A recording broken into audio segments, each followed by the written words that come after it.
Hola Eli,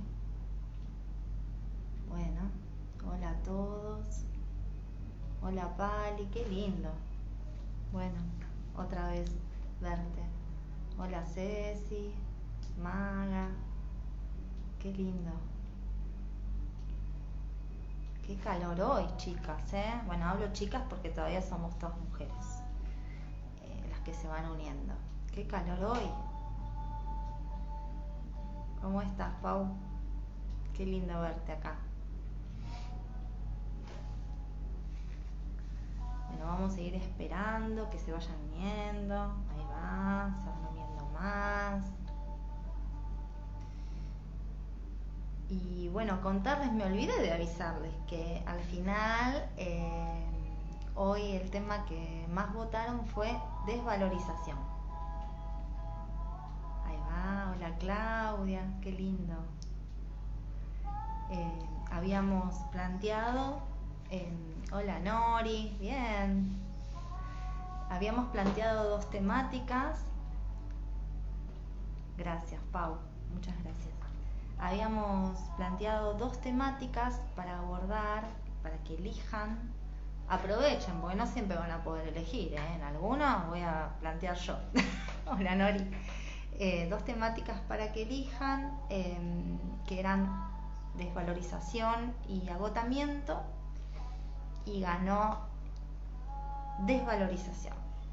Les soy sincera, yo quería que gane agotamiento. Se ve que yo tampoco quería mucho trabajar este tema. Así que bueno, como les digo siempre, hola Clau, ¿cómo estás? Como les digo siempre a las personas que vienen a consulta, nosotros los consultores también trabajamos cuando viene alguien a consulta a decodificar, y se nos mueven también cuestiones muy nuestras. Y también sabemos que las personas que llegan no llegan porque sí. Así que hola Patri, hola Germán, bueno, qué bien, qué lindo que estén acá. Yo también quería agotamiento, Maga, sí. Bueno, ya lo vamos a tratar, agotamiento. Es un tema que también vamos a trabajar mucho. La próxima, sí, tenés razón, la próxima no vamos a votar, lo vamos a imponer. Vamos a elegir agotamiento, porque es muy importante esa temática también por toda la cuestión energética que somos y que tenemos que estar conscientes. Así que la próxima ya saben, pero hoy vamos a hablar de desvalorización. No sé si se escucha, bueno, díganme si se escucha de fondo, porque también tengo recital aquí que me acompañan, así que tengo una musiquita de fondo para no distraerme. Genial, para el próximo miércoles ya saben, agotamiento.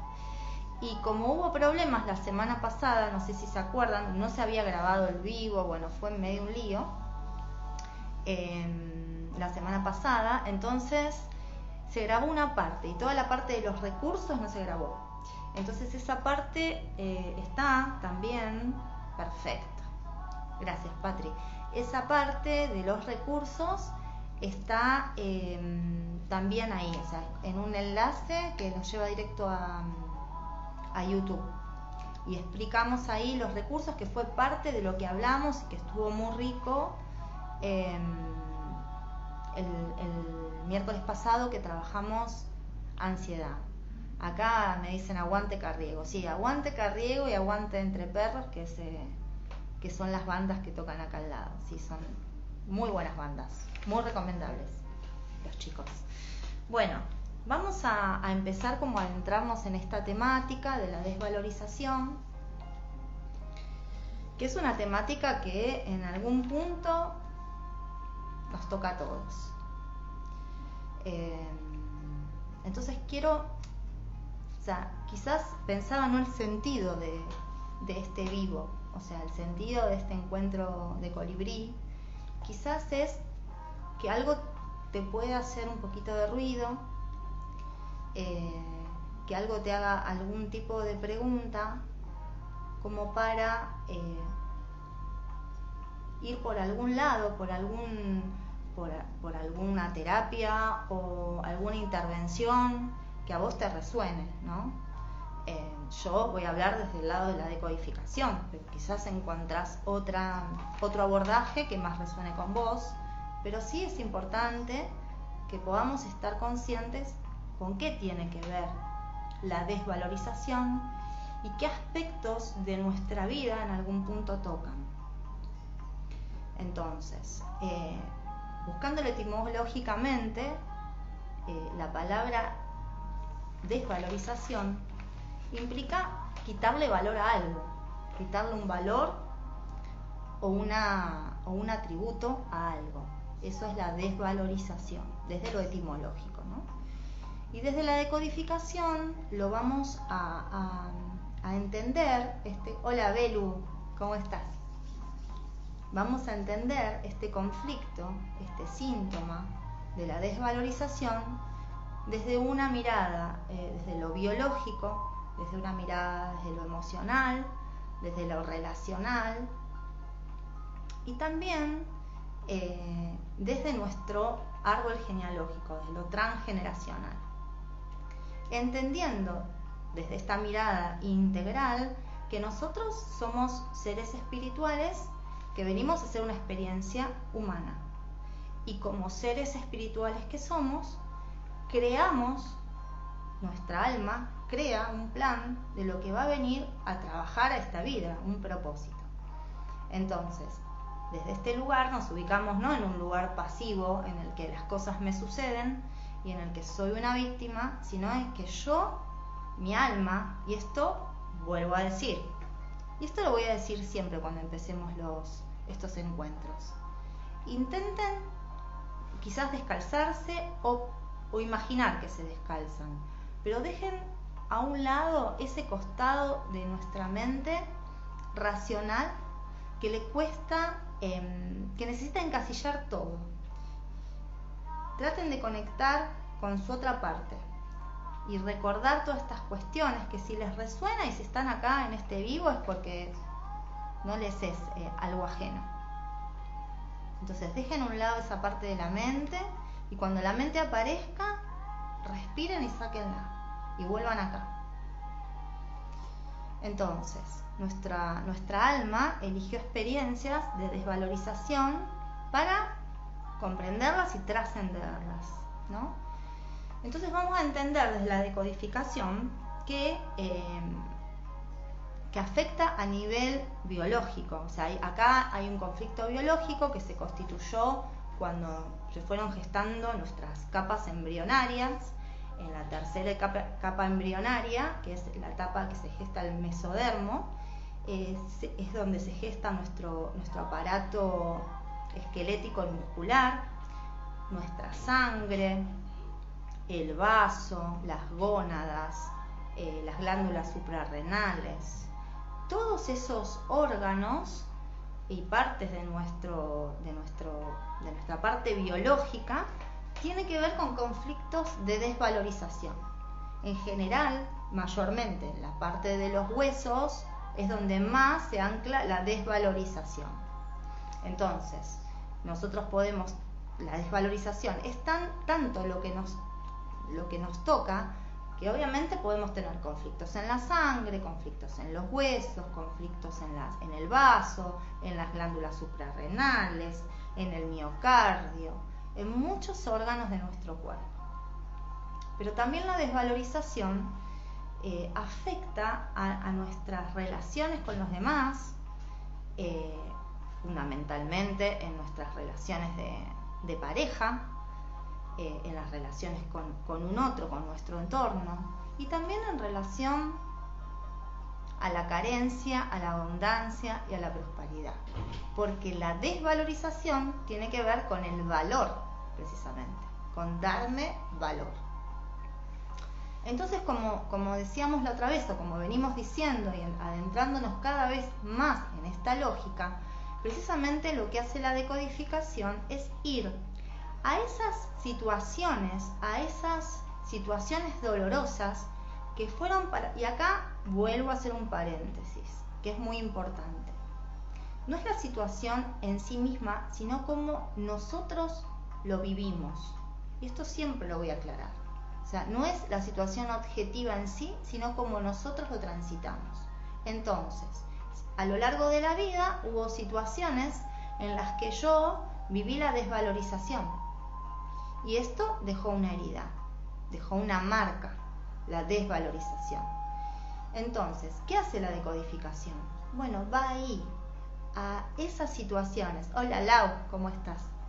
Va a esas situaciones que me dejaron una marca y que yo bloqueé, que no pude expresar, que no pude sacar hacia afuera, y al llevarla hacia adentro me generaron síntomas emocionales, relacionales, pero también quizás en la sangre, quizás en los huesos, quizás en las glándulas suprarrenales.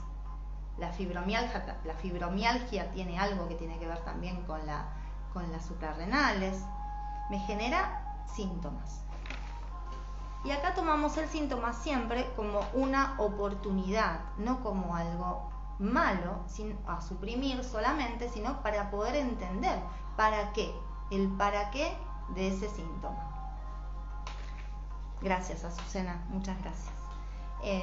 Entonces, vamos a ir ahí a desbloquear todas esas emociones, a estar conscientes de esto que yo en algún momento guardé y que no pude expresar.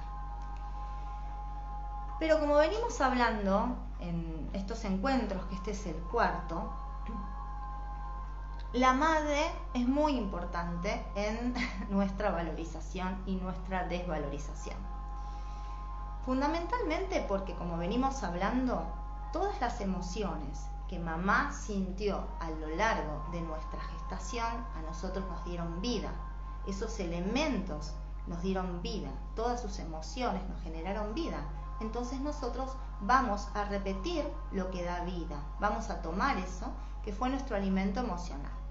Entonces acá hay un punto que es muy importante, preguntarnos. Quizás ustedes dicen, bueno, pero ¿cómo yo voy a saber cómo mi mamá se sintió ella cuando estaba embarazada de mí? ¿Yo cómo voy a acceder a esa información? Bueno, esa información accedemos porque toda la información está en nuestro inconsciente, todas esas memorias están en nosotros. Entonces, en el abordaje y en el trabajo que hacemos en decodificación se aborda.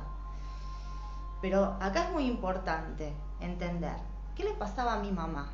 Mi mamá tenía confianza en sí misma. Mi mamá se quería. ¿Cómo la miraban los demás a mi mamá? Mi mamá se daba valor. Mi mamá hacía lo que le gustaba cuando estaba embarazada de mí, o estaba frustrada. Bueno, son todas cuestiones, elementos que a mí me van constituyendo, porque eso fue mi alimento emocional. Entonces yo lo que entiendo, que el desvalor, si mi mamá no se valoraba, a mí me dio vida. Entonces no es que yo voy a ser como mi mamá, pero voy a crear escenarios en mi vida donde voy a traer situaciones de desvalorización, o voy a vivir situaciones de mi vida de desvalor en relaciones con los demás, en relación al dinero y a la carencia y al valor, y también en síntomas, quizás en los huesos, quizás síntomas en la sangre, quizás síntomas en las glándulas suprarrenales, en el miocardio, en todos los órganos en donde más se ve el conflicto de desvalorización, ¿sí? Entonces, por un lado, las emociones de mamá. Después, por el otro, ¿qué pasaba si yo fui si fui gestada desde el deseo, o si mi mamá realmente sintió que preocupación porque no sabían? De vuelta entra acá la cuestión de la carencia. ¿Cómo iban a hacer para darme todo lo que yo necesitaba? Entonces acá está la falta de merecimiento. Entonces todas esas emociones a mí me fueron constituyendo. Los primeros años de vida me constituyeron mi subjetividad, mi aparato psíquico.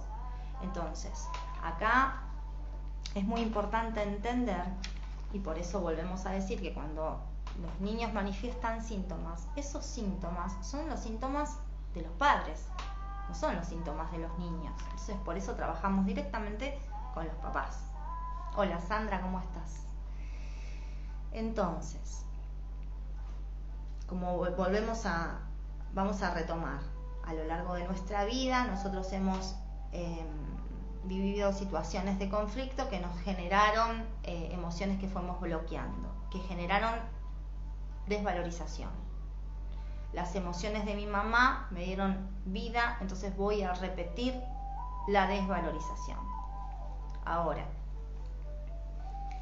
ahí los primeros años de vida son muy importantes porque son mis primeros apegos, mis padres, fundamentalmente mi mamá, los que son mis primeros objetos de amor, son los primeros que podrían decirse me libidinizan. ¿Qué quieren decir? Que me arman, o sea, yo soy un organismo, pero arman mi cuerpo, mi ser,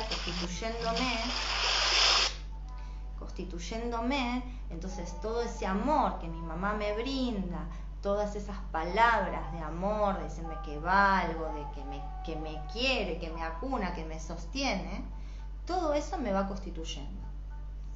Ahora, cuando hay fallas en esa comunicación de mamá y yo, cuando hay algo que se producen interferencias, yo siento que no valgo.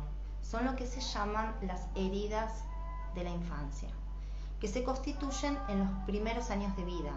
Y hay diferentes heridas, y no podemos hablar que puramente quizás hay una herida, hay diferentes. Está la herida del rechazo, del abandono, de la humillación, de la traición, diferentes heridas. Y vuelvo a decir, no es como es la situación en sí misma, sino como yo la vivo, como yo puedo vivir el rechazo. Quizás mi mamá tuvo que ir a trabajar, o yo tenía un hermanito y mi mamá no se podía ocupar y yo sentí esa herida del rechazo, porque para mí yo la viví de esa manera.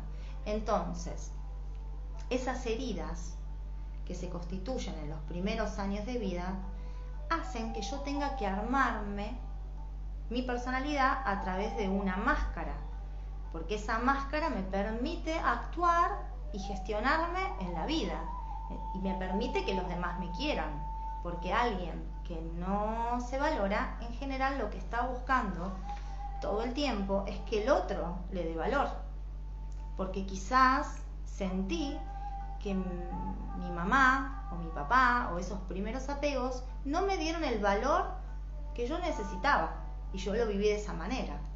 Entonces, ¿qué sucede con una persona? Hola, Agus. ¿Qué sucede con una persona que no se valora? Bueno, precisamente lo que condiciona es esta herida que vivió de rechazo, de no sentirse merecedor, de sentirse que no vale, que no tiene un valor. Y estas primeras heridas lo que va a marcar son las futuras maneras de relacionarnos con los demás, con mi trabajo, con el dinero. O sea, la desvalorización afecta y abarca muchas áreas de mi vida, muchas. Por otro lado, como decimos siempre y arrancando desde mi vida hacia atrás, yo elegí un clan para encarnar. Entonces, lo que me tengo que preguntar es si el drama de la desvalorización ha afectado a mi clan. Yo, al pertenecer a ese clan, y para poder pertenecer a ese clan, tengo que repetir la desvalorización, porque ha dado vida. Acuérdense que siempre me van a escuchar repetir mucho esto de que mi inconsciente repite lo que da vida. Mi inconsciente está en fidelidad al inconsciente familiar. Entonces, para algo ha servido la desvalorización en mi clan. Ha servido para algo. Y yo, para estar en fidelidad, voy a repetir la desvalorización. Entonces voy a crear más situaciones de desvalor. Quizás el valor ha sido un drama, o sea, quizás el valor en mi clan ha generado muerte y se evita la muerte. entonces voy a vivir la desvalorización.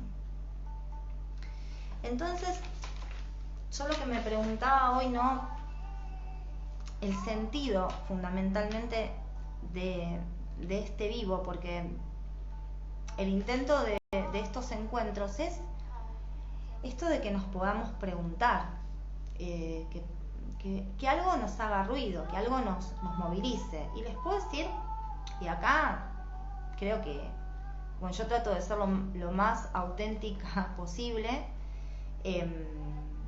A mí me movilizó ya prepararlo, y tenía bastantes resistencias. Es más, les vuelvo a decir, yo quería trabajar agotamiento, porque es una temática que creo que nos toca a todos y que todos tenemos que abordar en mayor o menor medida. Y me parece que no se puede tomar a la ligera. Esto es mi mirada y respeto otras miradas. Porque yo me preguntaba, bueno, ¿cómo abordar la desvalorización? ¿Cómo se aborda? Bueno, yo les puedo contar cómo la abordo yo, desde el trabajo de acompañar en consulta. Como decía al principio, cada uno tendrá que buscar la intervención que más le resuene. Hay miradas más positivistas en esto de pensamientos positivos, de refuerzos positivos, de que a una persona que está con baja autoestima dicen, bueno, mirate en el espejo, que vos valés y tenés valor, y mirate, y estás 21 días repitiendo, yo valgo. Me encanta. O sea, sí, porque bueno, ahora la ley de atracción o los pensamientos positivos, obviamente que funcionan. Ahora, acá vamos a hacer un paréntesis, porque yo hoy podría haber venido acá con ustedes y decir, bueno, vamos a hacer una meditación para trabajar la valorización. Pero creo que es una temática, sí, la autoestima se relaciona con la valorización. Es un tema tan fuerte que me parece que sería como tratarlo muy livianamente, decir, bueno, solamente con una meditación vamos a trabajar la desvalorización. Yo creo que obviamente nosotros creamos nuestra realidad con nuestros pensamientos. Somos un imán. Entonces, la atracción sí funciona porque nosotros atraemos lo que pensamos. Y esto es así. Pero, ¿qué sucede? Nosotros podemos pensar en positivo y hacer afirmaciones, yo valgo, yo me quiero, yo me amo. Pero si yo primero no sané esas memorias de desvalorización que fui poniendo mis fichitas en mi propia vida, que tomé y recibí quizás de mi madre cuando me fui gestada o gestada, y que también recibí de mi árbol genealógico, si yo primero no sano todas esas experiencias, es como que no tiene sentido o se va a caer en sí mismo ese hecho de poder ser positivo, porque es mucho más fuerte la fidelidad que yo tengo a ese drama familiar, que es la desvalorización. Entonces, ¿yo qué les diría desde mí?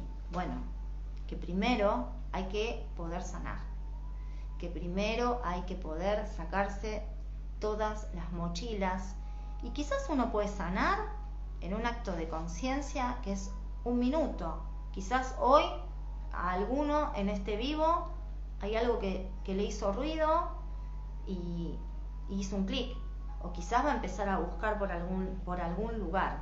Pero si no sanamos, es como que nos puede jugar hasta inclusive en contra, porque terminamos como diciendo, ¿y qué sucede? Me están diciendo, bueno, pensá en positivo, pero yo me sigo sintiendo igual, sigo dependiendo mi autoestima de la mirada del otro. Entonces, si el otro me valoriza, yo me siento súper bien, pero si el otro no me valoriza, no me elige, yo me siento lo más bajo que existe, porque estoy poniendo el valor en el otro. Entonces, primero tenemos que sanar. ¿Y cómo se sana?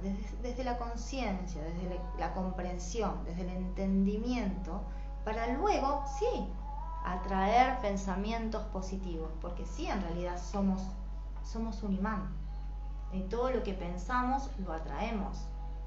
Entonces, si yo puedo sanar y sacar todo ese dolor, esas memorias quizás de rechazo, de abandono, si yo las puedo sanar, primero, si puedo perdonar,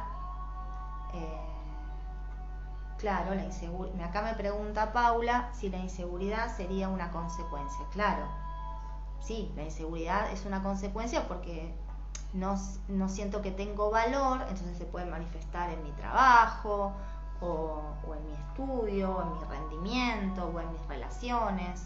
Sí, la inseguridad es una consecuencia. Está como que la acompaña a la autoestima, a la desvalorización. Ay, me perdí. ahora vuelvo. Igual me encanta que pregunten, que opinen, que intervengan, porque es como un ida y vuelta entre todos, ¿no? Y vamos construyendo esto y lo vamos tejiendo juntos. Entonces, lo que decía es esto, que primero tengo que poder mirar y atravesar esas situaciones dolorosas, porque si no es como que las estoy tapando y las estoy hasta minimizando, tomándolas en una manera muy light. Y me parece que el dolor no lo podemos quizás evitar, de situaciones que hemos vivido, que todos vivimos situaciones quizás dolorosas en nuestra infancia o en nuestra vida, pero esas situaciones en algún momento las tenemos que atravesar para trascenderlas. Entonces, y ahí sí, entender que sí, somos un imán. Entonces, si yo me valoro, si yo puedo sanar la desvalorización y entender que me sirvió hasta cierto punto, que ya no es necesario seguir desvalorizándome, ya no es necesario esta fidelidad a mi madre, a mi clan, ya no es necesario este sufrimiento, ahí sí puedo atraer desde el valor situaciones de valor, porque somos un imán de lo que pensamos. Entonces sí, o sea, en esto quiero ser clara, sí estoy a favor de los pensamientos positivos, de tener una actitud, de cuidar nuestras palabras, nuestros pensamientos, pero tenemos que sanar y tenemos que enfrentarnos a nuestros propios demonios, que todos los tenemos, a nuestras propias inseguridades, a nuestras propias limitaciones, para poder trascenderlas.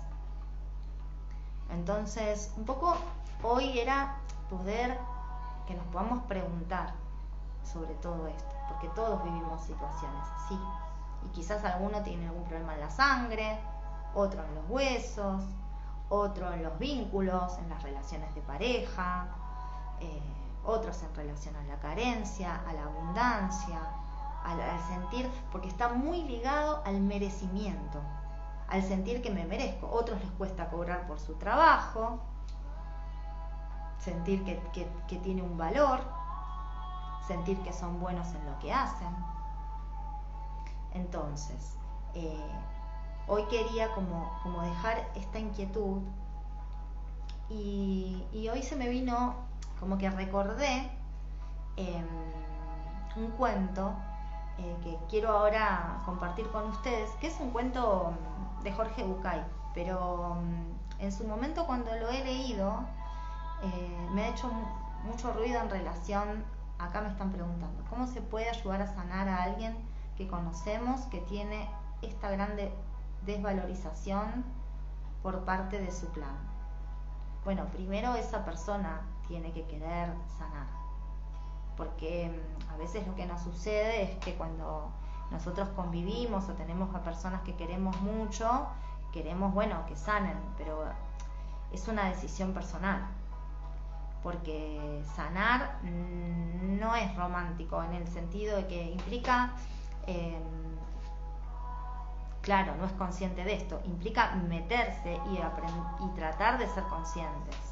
Entonces tiene que ser una decisión de la persona de querer sanar. y de poder salir de ese estado de inconsciencia, porque desde el estado de inconsciencia seguramente se siente víctima o siente que no puede hacer nada con eso. O sea, podemos tener un montón de recursos, podemos hacer un montón de cuestiones para trabajar nuestra autoestima, pero si no sanamos todas esas memorias de dolor y esas memorias de desvalorización, vamos a volver siempre al mismo punto. Esa es mi mirada, ¿no?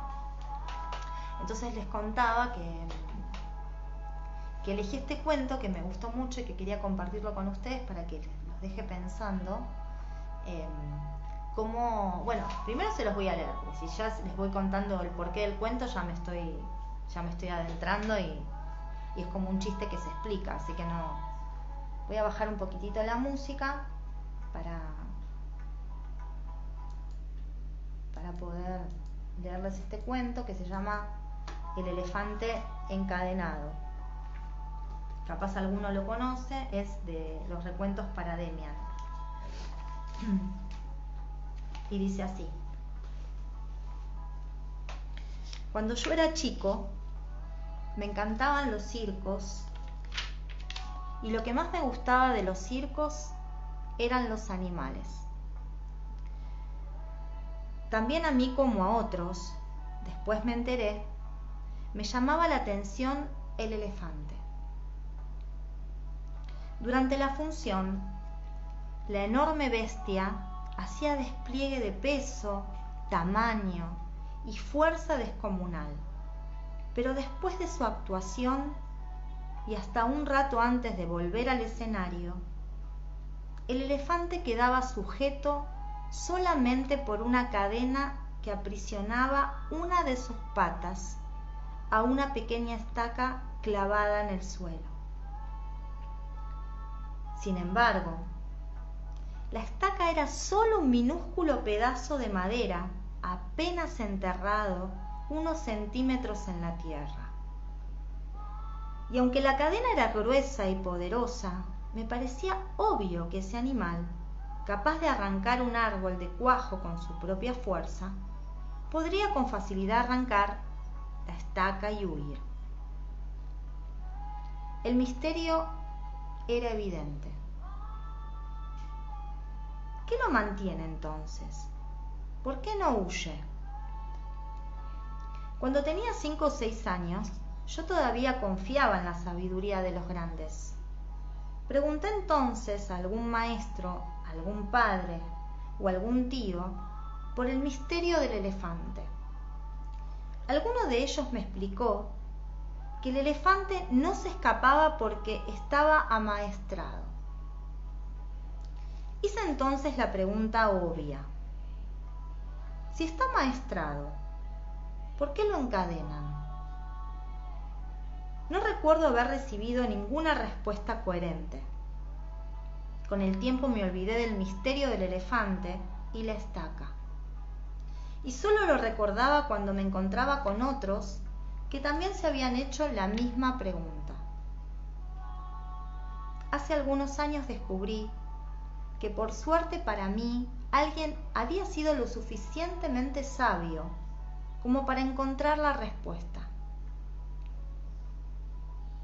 El elefante del circo no escapa porque ha estado atado a una estaca parecida desde muy, muy pequeño.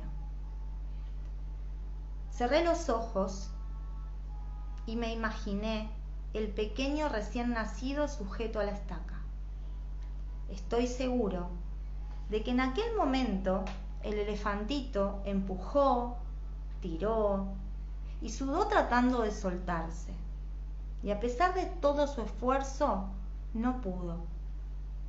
La estaca era ciertamente muy fuerte para él. Juraría que se durmió agotado y que al día siguiente volvió a probar, y también al otro y al otro que lo seguía. Hasta que un día, un terrible día para su historia, el animal aceptó su impotencia y se resignó a su destino. Este elefante enorme y poderoso que vemos en el circo. No escapa porque cree que no puede. Él tiene registro y recuerdo de su impotencia, de aquella impotencia que sintió poco después de nacer. Y lo peor es que jamás se ha vuelto a cuestionar seriamente ese registro. Jamás intentó poner a prueba su fuerza otra vez. Bueno, para quedarnos pensando, ¿no? Yo cuando lo leo cada vez me hace pensar más, ¿no? en estas memorias que tenemos de los primeros vínculos, cómo los hemos vivido, y que muchas veces eso cómo nos condiciona si no lo trabajamos, y nos terminamos creyendo eso, nos terminamos creyendo que no valemos, que no nos merecemos.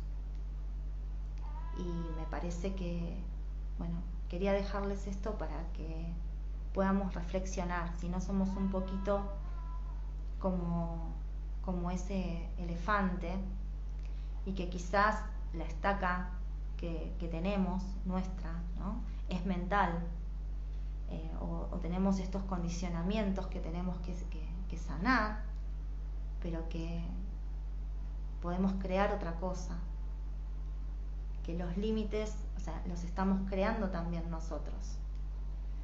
Y con esto no estoy diciendo, bueno, listo, ya con pensar solamente ya está, no, hay que trabajarlo. Pero creo que a mí este cuento me hizo mucho ruido, y bueno, ese es el intento que yo hago desde mi humilde lugar, acompañando a que podamos creer que podemos liberarnos de esa estaca, y esa estaca sí la podemos liberar. Así que la verdad que les agradezco que estén. La próxima, gracias Pali, gracias por los corazoncitos, por las palabras de agradecimiento. Este espacio lo vamos construyendo juntos. Gracias Sandra, lo vamos construyendo juntos. Me gustaría el miércoles que viene trabajar el agotamiento, trabajando ahí sí con algunos puntos, algunos recursos para cuidar nuestra energía, que es lo que somos. Así que me gustaría que estén. Gracias Clau, me gustaría que estén. Gracias Nori, gracias por los corazoncitos a todos, que estén, les agradezco mucho. Y si se quedaron pensando, yo ya me siento satisfecha y llena. Así que los abrazo. Bueno, hoy fue un poquitín más cortito, pero bueno, a quedarnos pensando. Y ese cuento, si lo quieren volver a leer, lo encuentran en internet, se llama El elefante encadenado. Gracias Eli, gracias Lau. El elefante encadenado, de Jorge Bucay. Les mando un abrazo muy fuerte, y espero que tengan un buen descanso. Y este vivo va a quedar grabado, espero que ahora apretar bien, porque me pasa a veces que hago lío, la tecnología me cuesta, así que bueno, vamos a tratar de apretar bien para que quede grabado, y si lo quieren volver a ver, aquí va a estar en el Instagram. Un abrazo muy fuerte y gracias por estar. Gracias Azucena, muchas gracias. Gracias a todos. Adiós. Gracias Nori, gracias.